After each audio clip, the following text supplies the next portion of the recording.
Hi, physics students. I am attempting your section 3 homework video.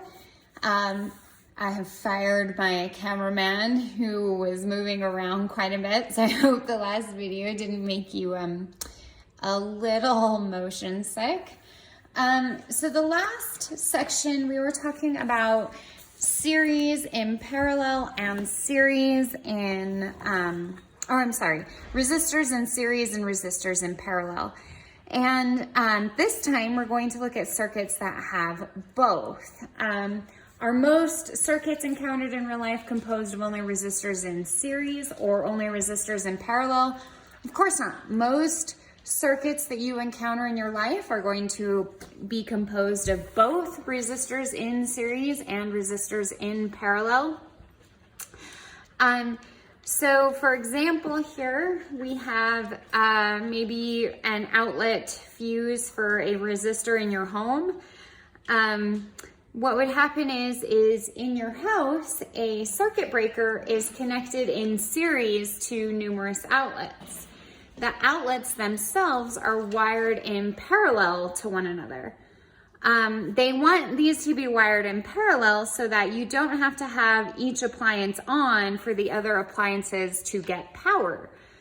So this way they all have, and in addition, this way they all operate off the same potential difference, either 120 in the United States or 220 in Europe. So to prevent excessive current, the circuit breaker is wired in series with outlets. So if the current gets too high and is going to, hurt appliances, it flips, and that's sometimes what happens. And you have to go and you have to flip your circuit breaker. So this is a drawing of a typical outlet, and this would obviously be in a kitchen. So you have your potential difference source, and it comes into this outlet, which we have 3 plugs in parallel with a microwave, a blender, and a toaster. And then you finish the circuit out. Here's our circuit breaker in case current gets too high. So take this time to copy down what maybe a common circuit would look like in your home. So the key to this arrangement is that if one appliance is off, we can still use our other outlets and other appliances. So what we're going to do is we're going to have multiple resistors in complex circuits, and we're going to have to simplify these problems.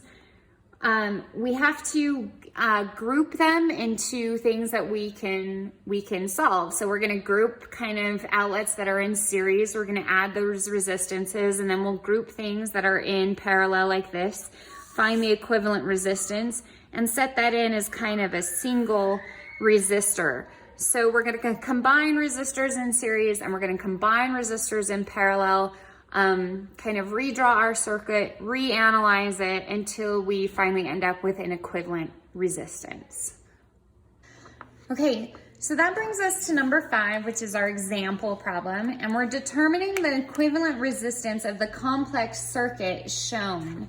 So within this complex circuit, we have our potential difference, our voltage source, and then we have several resistors. When you're looking at this, it actually really helps to redraw this circuit kind of linearly without our voltage, just these first few times when we're getting used to it. So what we're going to do is we're going to start here. We're going to redraw linearly. So we first come to our 3 ohm resistor, then our 6 ohm resistor, and then we hit our parallel ones. So we have 6 ohms plus 2 ohms up here, and then our 1 ohm resistor down here. And then we have our other resistor here in parallel. So you want to redraw this circuit kind of linearly so it helps you to really see what you have going on in your complex resistors. So make sure you label everything correctly. get it all out here. And the last one is 1 ohm. Okay, once you have this done, now we're gonna look at what we can combine simply. I'm gonna start with things that are in series and will be easy to combine. So the first thing I'm going to do is I'm going to combine these resistors and these resistors. Now they're in series. So how do I combine resistors in series? We have to remember that. So because they are in series, they simply add their resistances. So I'm gonna come in, and 3 plus 6 is 9 ohms, and 6 and 2 is 8 ohms. And then I'm gonna combine those. So I'm gonna combine these series resistors and redraw. Okay, so I'm gonna redraw these with these combined. So I'm gonna start here on the end. I'm going to have my combined resistor. And then my circuit continues. And then I come up here, I've got my parallel, and then I have my other combined resistor. I have my resistor down here. That's my 4 ohm resistor. And then I finally have my final one of 1 ohm. So I'm gonna label all my resistances in. And because I combine these, I know I have 8 ohms up here, 9 ohms down here. I have 4 ohms here and 1 ohm here. Now, this almost looks like I could just add, but we have one problem. We're gonna want to combine these resistors that are here in parallel. So our second step is going to be combine parallel resistors and redraw. Okay, so we're gonna combine these parallel resistors, and then I'm gonna redraw my circuit again, so I really know what I'm looking at. So how do we combine resistors in parallel? Remember, this is our reciprocal relationship where we have 1 over our equivalent resistance is equal to 1 over R1 plus 1 over R2, which gives us our equivalent resistance is equal to 1 over R1 plus 1 over R2. Now, let's put some numbers in and figure this out. 1 over an eighth plus a quarter.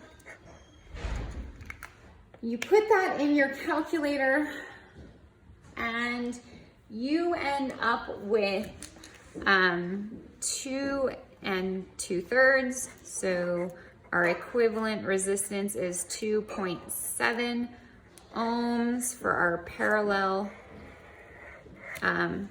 circuit there. So once again, now we're going to redraw our circuit. So we come in with we have a 9 ohm resistor, and then the equivalent resistor of these is now 2.7 ohms. And then we have our 1 ohm resistor. Okay, so we have 9 ohms, 2.7 ohms, and 1 ohm. Now it looks like we have 3 resistors that are simply in series. What are we going to do now with them? We're simply going to add them. So 9 plus 1 plus 2.7, that will give us a total equivalent resistance. We have our REQ of our 3 series, 9 plus 1 plus 2.7. That gives us a total equivalent resistance of 12.7 ohms. Okay, that's it. Okay, the most important part of these problems is really understanding what you're looking at and simplifying correctly. It doesn't necessarily matter what order you go in because we are adding primarily, which is commutative, meaning we could kind of go in a different order and still get the same thing. But I think this was a pretty simple way. What I'm going to ask you to do next is to set up problem 6. I will help you set up problem 6A. You're going to enter your answer for A, B, and C in to the video, and then we'll continue on. Okay, this is problem 6 in with the resistances that they tell you for part A. The first thing you're going to want to do is actually label your resistances and redraw your circuit linearly like we did in the last problem. So I'm going to start with RA, coming in here. So if we started here, we see we have RA, and then what actually happens is we have 2 parallel circuits in RB and RC, or resistors. So here's one, and then we can come down and have the other one.